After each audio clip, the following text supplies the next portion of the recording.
இந்த ஆபரணங்களின் மேலேயே அவன் குறியாக இருந்தான்.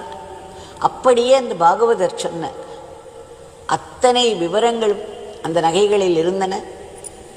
அவன் கண்டுகொண்டான், இவர்கள்தான் கிருஷ்ணர் பலராமர். உடனே ஓடிச் சென்றான்.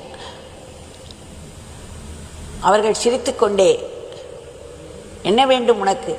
இந்த ஆபரணங்களை எல்லாம் கழட்டுங்கள், இவை அத்தனையும் எனக்கு வேண்டும், இல்லை என்றால் உங்களை என்ன செய்வேன் என்று தெரியாது என்றெல்லாம் அவன் பயமுறுத்தினானாம். உடனே அவர்கள் பயந்தவர்கள் போல், அப்பா எங்களை ஒன்றும் செய்து விடாதே, இதோ உனக்கு வேண்டிய நகைகளை எல்லாம் கொடுத்து விடுகிறோம். அவர் அருகே சென்ற பொழுது அப்பொழுதுதான் அவர்களை முதல் முறையாக பார்த்தான், நன்கு பார்த்தான்.